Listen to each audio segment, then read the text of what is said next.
Salut tout le monde dans cette nouvelle vidéo Lego. Aujourd'hui, totalement en avance, je vais vous présenter de façon assez simple ce set ô combien iconique de la saga Star Wars en compagnie de mon camarade Nico. Salut Dim, salut à tous. Alors Nico il est venu exprès, il me l'a emmené parce que c'est son sien, voilà moi je ne l'ai pas, et on parle bien évidemment du set 75-222, alors le petit nom Nico? Betrayal at Cloud City. Alors very good English, in French, c'est... trahison à la Cité des Nuages. Évidemment, puisque ça va remettre en scène une scène où, comment Pas dire... une, plusieurs. Plusieurs même. Une vraie séquence du film.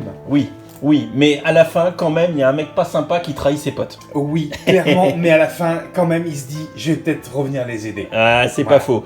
Donc, du coup, si on vous fait quand même le petit récap habituel sur ce set, c'est un set qui coûte 349 € sur le shop Lego, qui a été commercialisé depuis le 1er octobre 2018, 2812 pièces. Oui, Maryse, enfin, oui, Nico. Oui, c'est ça. Voilà, et si on fait le petit calcul, on en a fait plusieurs, le prix par pièce qui se ramène à 12 centimes, ce qui est globalement... Du Star Wars. Du Star Wars, il n'y a rien à dire. Et par contre, quand on ramène le prix au kilo, qui a été trouvé sur le site Bricklink, 4 kg 700, s'il te plaît, beau bébé. C'est un beau bébé quand même, effectivement. Beau bébé de 4 kg 7, ça fait un prix au kilo d'environ 74. C'est plus cher que du City, c'est pas 100 balles. Non, il y a des sets Disney qui coûtent plus cher. Il y a des sets Disney qui coûtent plus cher. Disons que j'ai pas l'impression qu'on se fasse rouler dessus. Non. Et comme on va le voir au fur et à mesure de cette review qu'on va faire au fil de l'eau, quartier par quartier, il y a 4 quartiers, voilà, comme une pomme. Et du coup, on va voir les figurines en même temps. Et il y a 18. Alors, Lego dit 18, moi j'ai compté 20, toi... Voilà, moi je suis entre 20 et... Voilà, effectivement, on peut dire 20, et voire même 21 si on compte la plaque de congélation carbonite. Oui. Sinon, effectivement, si on compte pas le R2D2, bah voilà, oui, il y a 18 figurines. Alors clairement, c'est vrai qu'il est assez rare d'avoir des sets avec autant de figurines, donc il faut prendre compte de ça dans le prix du set et dans son coût de revient. 18 figurines ou 20, peu importe, c'est énormissime. Donc grosso modo, moi je trouve ça plutôt correct. Et surtout si en plus vous le trouvez en promotion, alors là, banco, allez-y. Alors il y a régulièrement des promotions chez Amazon, à la Fnac aussi. Voilà, il se trouve en promo. Effectivement, il peut paraître un peu cher de prime abord, mais... Bon, c'est 350 balles, c'est clairement une somme, mais si vous le trouvez un peu en promo, vous allez vite faire une bonne affaire. Mais on est déjà en train de vous faire la conclusion dès le départ, comme ça au moins vous êtes vite fixé, avant même de faire la review. Ce set... Ça y est, vous pouvez vous arrêter là. Voilà. Non, je plaisante. Côté rapport qualité-prix, on vous le dit de suite, c'est plutôt intéressant. Oui, et jouabilité aussi, parce que c'est vraiment ça en fait, c'est vraiment un set très jouable. On verra par la suite, là, dans ce qu'on va faire dans la foulée, que on aime, on n'aime pas, ça c'est plus subjectif, on va en discuter. Alors voilà, là on peut en discuter en revanche très longtemps. Alors, écoute, on va pas faire très longtemps, on va faire du Dimitri habituel, on va essayer de faire une vidéo de 15 minutes, et on est déjà à 3 minutes, Nicolas. Eh bien, je te propose que nous commencions par regarder le premier quartier. Alors, quel quartier tu veux faire? Tu peux faire plouf plouf, mais peut-être commençons par... Est-ce qu'on commence par l'histoire? Dans le sens de l'histoire. Faisons-le dans le sens de l'histoire. Alors, on tourne la bête? On va tourner la bête et on se retrouve dès que c'est fait pour éviter de filmer au moment où on fait tout tomber. Alors Nico, on commence par ce premier quartier où il y a un beau Slave One. C'est ça. Alors on ne sait pas où est-ce que se posera le faucon sur cette Cloud City, mais on va se dire que c'est sur une passerelle identique que le faucon peut se poser. Là, c'est le Slave One qui est posé. Ok. Donc petit Slave One. Voilà. J'ai envie de dire en mode midi scale, hein, c'est un peu cette échelle intermédiaire. Moi je le trouve très chibi en fait, ce Slave One. Il est très plaisant à monter, des techniques de construction un peu sympa, pas très difficile. Les ailes basculent, on le voit bien. Et puis tu le tires à l'envers là. Voilà, et à l'arrière c'est plutôt bien foutu. Ouais, c'est correct Voilà, c'est bien propre. Il y a un emplacement ici pour mettre la plaque de congélation carbonite. Contrairement à la version UCS où il y a vraiment une trappe ici. De quoi supporter le flingue à Boba. À Boba ici, parce qu'on ne sait pas où le ranger. Du lance-stud. Du lance-stud aussi. C'est vrai que l'emplacement de Boba Fett ici est quand même un peu petit. Ouais. Ça rentre, mais c'est petit. Bon, en même temps, Boba Fett, il est plus affûté que nous. Justement, tiens, regarde, il est là. Hop là, voilà le Boba Fett, regarde, hop. Tu le vois ici, là, tac. Ah, tu lui as mis l'antenne. Ah non, c'est pas l'antenne, c'est le viseur. C'est son viseur. Ah ouais, mais à chaque fois je me trompe. Il est beau ce Boba Fett. Il est bien foutu. Je sais pas si la minifig est exclusive. Moi non plus. Puis on n'a pas fait nos devoirs. Non. Vous nous direz dans les commentaires, voilà. Mais en tout cas, il est beau ce Boba Fett. Tu peux montrer le backpack derrière là, le jetpack. Le jetpack. Jetpack et lance-roquette, hein, parce que il y a une roquette au milieu, hein. Très sympa. Alors c'est tout mignon comme tout, c'est bien fait, les détails sont vraiment beaux et les impressions sont très brillantes, très nettes. Ouais, c'est sympa. C'est vraiment bien fait. Là par contre, faut admettre du bon boulot. Je suis d'accord. Ok. Alors il y a 4 autres figurines. Lando, évidemment. Donc Lando Calrissian qui nous attend et à l'entrée de la cité, bien évidemment, c'est lui qui nous accueille. C'est un peu son repère, hein, je crois. C'est sa cité en fait, c'est lui qu'en est le directeur en fait de cette cité. Alors j'adore la cape, cette figurine. Alors qui la est cape exclusive. justement, regarde, t'es prêt? Regarde la cape. Hop là, bicolore. Ouais, les bicolores, je sais. Ouais. Beau boulot. Quand j'avais préparé la vidéo de reveal du set il y a un an, je me suis dit franchement que le set valait le coup que pour cette figurine de Lando. Tu peux lui enlever sa petite tête, enfin pas la petite tête, la petite coiffure. La petite coiffure. Petite coiffure, voilà, donc double tête. Voilà, double tête pour Lando. Très sympatoche. Et du coup, on va regarder là-bas qui attend. Donc, il y a 2 autres figurines. Donc, 2 gardiens de la Cité des Nuages. Et Lobo, tu disais, c'est... Les gardiens sont pas identiques, hein, on va y revenir, mais... Okay. Et Lobo qui est là. Ok.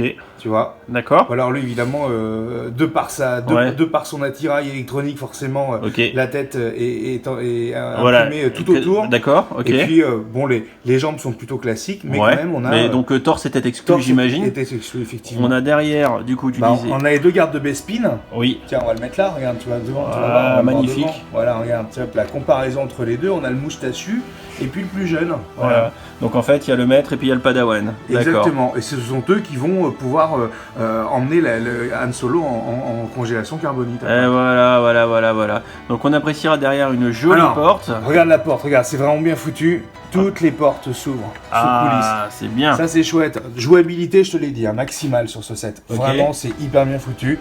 Donc ça fait une belle plateforme. Pour transporter, c'est facile, regarde. Hop là, on peut enlever, ça se démonte. Petit système d'attache, tu vois ici qui vient en dessous. D'accord, ok. Et qui vient se loger juste ici en dessous. C'est un peu en kit. Hein. C'est en kit, mais ça se transporte. C'est un set Ikea. Ouais, mais ça se transporte. Donc là, concrètement, on voit la zone d'entrée.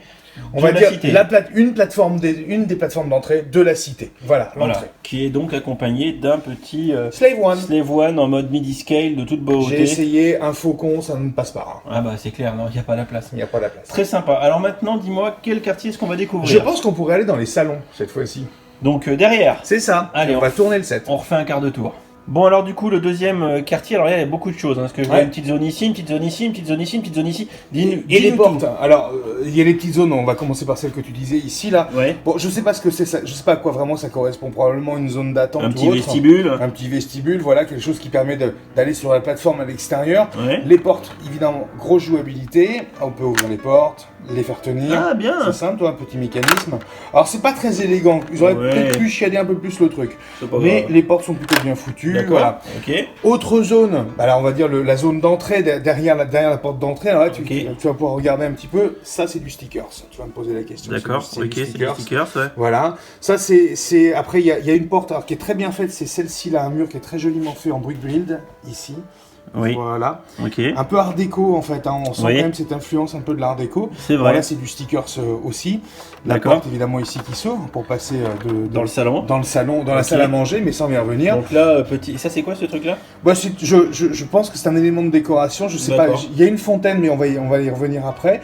Mais j'ai pas souvenir de cet élément là, mais c'est pas grave. C'est certainement un élément de déco dans le film. Bon, ça c'est la scène qui est sympa. Hein. Alors voilà, là c'est la scène mythique en fait, le moment de la trahison. Le moment de la trahison où Lando reste derrière la porte et puis Leia, Han sont face à Dark Vador. Han Solo tire, mais c'est trop tard. C'est trop tard parce que Dark Vador esquive les coups de pistolet laser de Han Solo. Et donc c'est le moment où on appréciera tous les petits décors, les petits stickers. Ah, c'est du sticker ça. La petite table qui est en forme de losange un peu. Moi j'aime bien. Ouais. C'est bien foutu. Et de quoi mettre notre Darkounet ici, puis de refaire les scènes. Alors je veux bien que tu montes les figurines, parce que bien évidemment, elles sont très sympatoches, on les a pas regardées. Darkounet qui va se balader dans la Cité des Nuages, on va le retrouver à d'autres endroits. Donc là, c'est du coup Han Solo en tenue de Bespin. C'est ça, voilà. C'est ça, donc tenue très sympatoche. Avec nouvelle coiffure, je sais pas si tu remarques, mais... c'est une coiffure qu'on a déjà vue. Mais voilà, c'est la version moderne. Si je te dis... Vas-y, tiens. Voilà. Si je te dis version moderne, tu vas voir pourquoi après. Ok. La précision est importante. D'accord. Donc voilà. Alors surtout la princesse Leia qui est... Alors en tenue de gala pour le coup. Donc la tenue de Bespin, pareil, qui est magnifique. Donc ça, de mémoire, c'est une figurine exclusive, logiquement. Alors, toujours ce petit problème d'impression quand même. Entre il y a un décalage, il y a un décalage entre le torse et les jambes. Voilà, on le voit. Ouais, tu veux lui enlever ça? On va regarder l'arrière de la tête aussi. Tac. Donc on fait de la coiffure en direct. Elle est pas contente là. Hein. C'est le côté moins content. Elle est moins contente, hein, je suis d'accord. Et notre Darkuni national. Alors Dark Vador, pour le coup, figurine qui n'est à mon avis pas du tout exclusive. Ouais, parce qu'on a eu des déchets de Dark Vador. Mais bon, toujours aussi sympa, toujours aussi compliqué de montrer avec la lumière, là c'est chaud. Mais un bon vieux Darkuni, d'accord. Et sinon, là on a un Chewie, je pense, qui est standard. Qui est tout à fait standard avec son arbalète laser. Ouais, son arbalète au blaster. Ok, un Chewie qui, je pense, complètement. Ok, classique. Et 2 Stormtroopers. Et 2 Troopers, jolis comme tout. Bon, bah, c'est des Troopers. Avec une tête complètement banale pour des troopers. Est-ce que c'est les dernières versions avec les casques dual molded? Alors je ne sais pas, je ne crois pas. Et non, ce n'est pas du dual molded, il n'y a qu'une couleur. Voilà. Échec. Non bah donc ils ont dû sortir entre temps. Ils ont dû sortir début 2019. Alors, on l'a oublié, mais il y a quand même un petit R2D2. C'est un set de fin 2018. Hein, faut se le rappeler. Un R2D2 qui j'imagine a été déjà fait en 30 millions d'exemplaires. Exactement. Et une princesse Leia, une autre. En tenue de hot. Voilà. C'est la tenue plus d'arrivée celle-ci. Ok. Voilà. Super. Alors Nico, on n'a pas parlé de ici là. Alors ici c'est aussi une scène mythique, c'est une sorte de salle d'attente, salon d'attente. Ouais. Et ça c'est une fontaine en fait. D'accord. C'est une fontaine, on la voit en fait. Hein. C'est une fontaine avec de l'eau qui coule. D'accord. Elle est plutôt, je trouve, bien imitée. En fait c'est tout simple, hein. Simplement un empilement. Et c'est pas une scène où il y a Leia et Anne qui discutent? Si, exactement. C'est la scène et où Lando va rentrer aussi à ce moment-là dans la pièce. Ok. Et alors le troisième quartier qu'on va regarder maintenant? Eh ben je pense qu'on pourrait directement aller sur la partie technique. La partie hangar? Ouais, la partie hangar. On se gardera le meilleur pour la fin. Parti. Alors, cette partie technique dont tu nous as parlé. Alors, je sais pas, on sait pas vraiment à quoi elle correspond, si ce n'est qu'il y a quand même un endroit ou deux scènes qui sont quand même extrêmement mythiques. Moi, je veux commencer ici. Bon, bah alors ici, c'est simple. Voilà, regarde, tu vois, ici, c'est l'endroit où C3PO arrive. Il a été démonté logiquement. Là, on pourrait s'amuser à le démonter et où il va aller certainement au feu. Et on voit que c'est tout chaud ici, là, tu vois. Et il risque d'aller au feu. Et là, on a les Huguenots, en fait, hein, qui sont les personnels un peu travailleurs ici qui le récupèrent, quoi. Voilà, donc généralement C3PO il est là, il va mourir. Bon, c'est une sorte de petit tapis roulant avec des petits pins techniques. Hein. Et effectivement, c'est une scène que j'aime beaucoup. C'est trop mignon comme tout. Alors, autre scène aussi assez cultissime, c'est celle-ci. Qui se trouve là. Alors qu'est-ce qu'on retrouve ici? Bah tout simplement un poste d'interrogatoire ou de torture un peu poussé quand même. Hein. Oui. Donc ici on y met bien sûr Han Solo quoi. Et oui. Qui n'est pas là parce qu'il est déjà passé en congélation carbonique, mais on va le retrouver dans un instant. D'accord. Donc voilà, c'est bon ici après je pense que c'est un petit vestibule. Un petit vestibule technique qui permet aussi de rejoindre après la plateforme derrière ici parce que c'est ouvert quoi voilà. Okay. Toujours après ces fonctionnalités de portes hein, qui coulissent bien sûr. On le dit pas à chaque fois mais toutes les portes coulissent. Je sais pas si on voit bien. Vas-y. Voilà, tu vois ici, voilà. Et puis toutes les portes peuvent se fermer. Certaines sont plutôt bien travaillées en termes esthétiques. Un petit IG-88, les genres de droïdes pas sympa du tout. Exactement. Et puis alors bon, on va la sortir. C'est la fameuse Claude Car. Alors là, par contre, c'est pareil. Hein. On aime ou on n'aime pas. Moi, je trouve qu'elle est plutôt bien faite, bien reproduite, excepté la couleur. Oui, dans le film, elle est effectivement beaucoup plus orange. Est-ce que toutes les pièces existaient en orange? Je ne sais pas. En tout cas, il y a bien du orange dessus.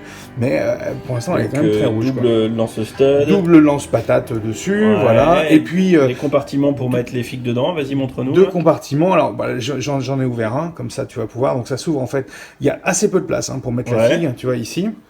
Et la figue, ça s'assied ici. Alors tu vois, regarde. C'est sympa, mais je la trouve bien proportionnée quand même, cette Claude truc. Ah oui, on la voit. C'est juste. Hein. C'est juste. Faut pas juste. Voilà, c'est ça. Faut pas grossir. Tu vois, c'est vraiment juste. Okay. Par contre, la figue est plutôt bien foutue, quoi. Ah, tu vas me montrer. Alors voilà, les 2 pilotes sont identiques. Hein, donc on en sort un, ça suffit. Ah, c'est vrai qu'elle est sympa. Hein. Alors peut-être aussi le casque est quand même. Ouais, le casque est sympa. Ouais, je pense que c'est vraiment une exclue parce que réellement. Si enlève le casque. Ah, oui, donc, il y a une deuxième tête derrière. Plus à D'accord, ok. Voilà.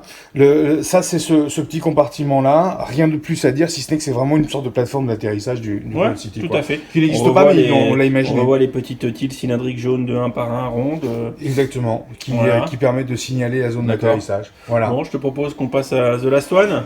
Et bah là, il y a à dire. Allez, Bon, alors pour ce dernier carton de ce set, la trahison à Cloud City, franchement, à la Cité des Nuages, pardon, il y a vraiment du monde. 2 scènes dont on va parler.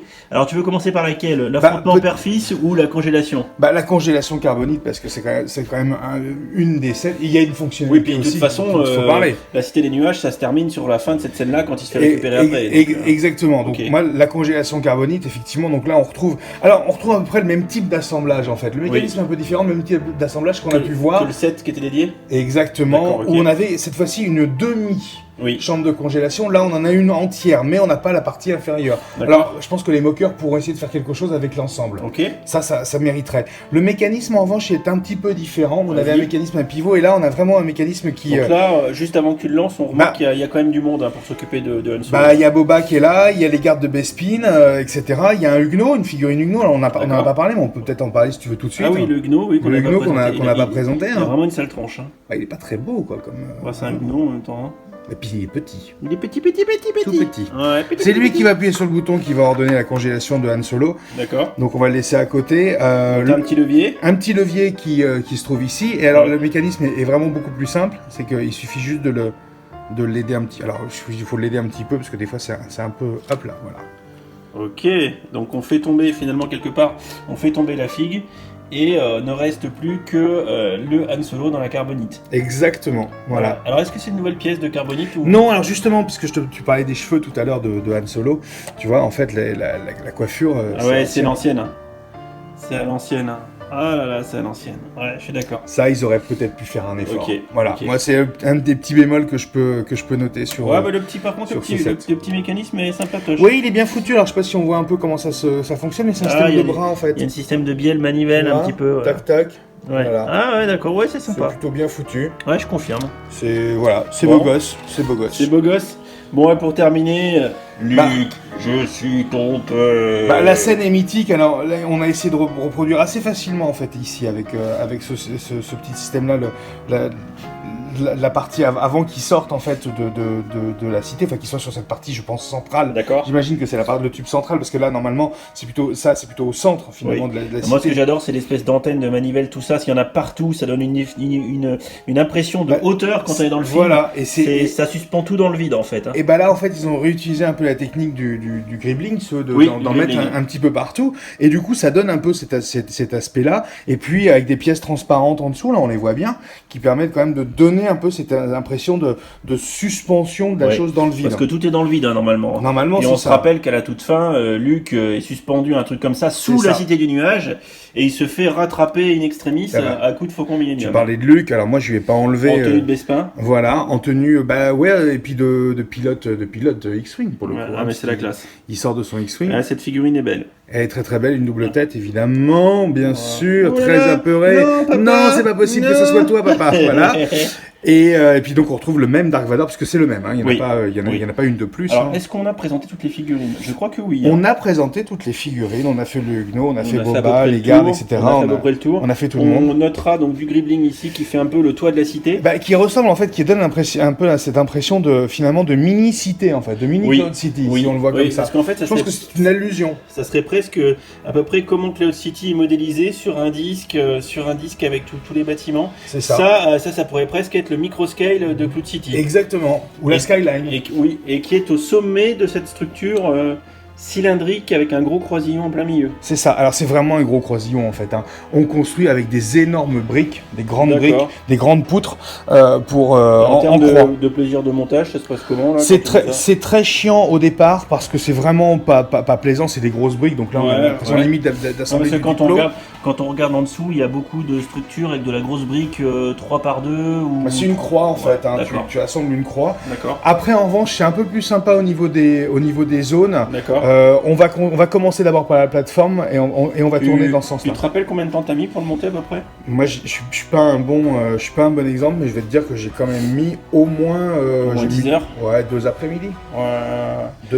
Surtout qu'après t'as 2 vaisseaux à part à monter, il y a un peu de boulot. En fait, la première chose que tu montes, en fait, c'est le Slave One de Boba Fett, en fait. D'accord, ok. Mais la Cloud Car, c'est pas le plus long. Vraiment, la partie vraiment sympa de jeu, c'est monter les zones et les pièces, quoi. Ok, bah écoute, parfait. Alors, ton avis, pour finir cette vidéo, qui est, comme je le dis à chaque fois, bien trop longue, jouabilité? Excellente jouabilité selon moi, et c'est pour ça que c'est un super set, parce qu'on peut faire vraiment plein de choses. On peut le modifier très clairement, on peut aller un peu plus loin, on peut essayer de le customiser aussi, et de faire des choses un petit peu mieux, donc ça c'est tout à fait possible. Et, après, alors j'aime pas. Oui. J'ai un petit problème avec l'esthétique du set, et en même temps je le trouve vraiment nécessaire, parce que du coup il y a tout. Le fanservice a bien fonctionné là-dessus, il y a vraiment toutes les scènes. Bon alors en conclusion, vous avez compris que ce set, la trahison à la Cité des Nuages, dans cette vidéo qui est encore une fois bien trop longue, c'est avant tout un playset, un set ouvert. Vous voyez, il n'y a pas de finition, il n'y a pas de til à tire-larigot pour faire, comment dire, un plaquage de couverture du lisse partout pour que ça soit tout mignon. Non, c'est ouvert, c'est accessible, on peut mettre les mains dedans à 4 endroits différents, c'est un gros set qui prend de la place. Ouais, il prend beaucoup de place, il fait 61 cm de large en fait. Regardez, ça prend quasiment tout le studio quand on se recule comme ça. C'est un set qui est pas donné parce qu'il coûte 350 boules. C'est vrai. Mais au regard de ce qu'on a dit en début de vidéo, c'est-à-dire du prix par pièce qui est pas ouf, pas ouf dans le sens pas si élevé que ça pour du Star Wars. Le prix au kilo qui, quand on prend en compte qu'il y a quand même 18-20 figues, bah why not quoi. Je veux dire que en fait, si vous achetez le set au prix normal, déjà vous vous faites pas trop arnaquer. C'est-à-dire que c'est à peu près correct. Alors si en plus vous le trouvez en promotion, ce que je vous encourage à faire fortement, 350 €, alors il faudrait le trouver 300-320 max quoi. Je pense que entre 300 et 320 sur Amazon ou autre, c'est jouable, c'est trouvable. D'ailleurs si vous l'achetez sur Amazon, n'oubliez pas de prendre mes liens affiliés qui sont dans la description. Ça me permet d'acheter de quoi manger tous les mois. Non je déconne. Voilà. Je mange beaucoup. Ah oui, je mange beaucoup. D'ailleurs on s'est fait un petit pitaya tous les deux, là c'était pas mal. C'était pas mal, j'ai découvert. On est en train de dériver. Bref, le rapport qui a été pris est correct. La seule vraie question, c'est l'esthétique du set. Voilà, on aime, on n'aime pas. Réellement, c'est on n'aime pas, on est pour, on n'est pas pour. Moi, je pense que c'est vraiment très jouable. Là, pour le coup, c'est peut-être aussi un set qui peut plaire vraiment à des enfants, qui n'est pas spécialement orienté que pour les adultes, à condition qu'on ait vu le film, qu'on ait aimé cette scène et qu'on ait aimé ça. Alors moi, tu vois, du coup, maintenant, je comprends pourquoi c'est un... Alors, c'est un Master Builder, hein, c'est pas un UCS. Hein. C'est pas un UCS, c'est un Master Builder série. Ouais, et je comprends pourquoi il est dans cette gamme-là, parce que s'il n'a pas vocation à être UCS, même s'il est joli, c'est pas un UCS, quoi. Non, c'est pas un modèle d'exposition. Un UCS, pour moi, c'est un modèle d'expo, c'est pas un modèle jouable. Là, clairement, pour moi, on y joue. Et il est plaisant à jouer. Voilà, non mais je suis d'accord. Je suis d'accord. Voilà, en conclusion, si tu es fan de Star Wars, tu as envie d'avoir un gros set pour t'amuser, tu es fan de l'épisode où ces scènes apparaissent, bah écoute, fais-toi plaisir, mais surtout le seul conseil qu'on te donne, c'est achète-le moins cher. Essaye de le trouver moins cher, voilà. Voilà. Et ben écoutez, j'espère que cette vidéo avec mon copain Nico vous aura plu. Ça a été encore une fois complètement déstructuré comme d'habitude. N'hésitez pas. On a fait quartier par quartier, t'abuses. Oui, c'est vrai. Non, pas déstructuré. Déstructuré temporellement parlant. C'est-à-dire que là, je suis déjà à 8 minutes rien que pour la dernière séquence. Ah oui, voilà, ça c'est fait. Comme d'habitude. Donc tout ça pour dire que dites-nous dans les commentaires ce que vous avez pensé de ce set qui finalement a vachement divisé les opinions quand il est sorti. Dites-nous ce que vous en pensez. Dites-nous si vous l'avez acheté entre-temps depuis qu'il est sorti, parce que ça fait 1 an que le set est sorti globalement. Et puis peut-être dites-nous si notre vidéo vous a donné envie de l'acheter. Voilà, pour ceux qui ne l'auraient pas acheté. Voilà, en attendant, écoutez, nous on va aller regarder tranquillement l'affrontement final entre Luke et Dark Vador. On ne sait pas trop qui va gagner, on va prendre du popcorn et puis écoutez, on vous tient au courant. Allez, salut. Merci Nico. Et si tu as aimé cette vidéo, n'hésite pas à aller regarder mes autres contenus. Tu as ici 2 liens vers d'autres vidéos ou playlists. Fais-toi plaisir si tu aimes les Lego. Allez, ciao ciao.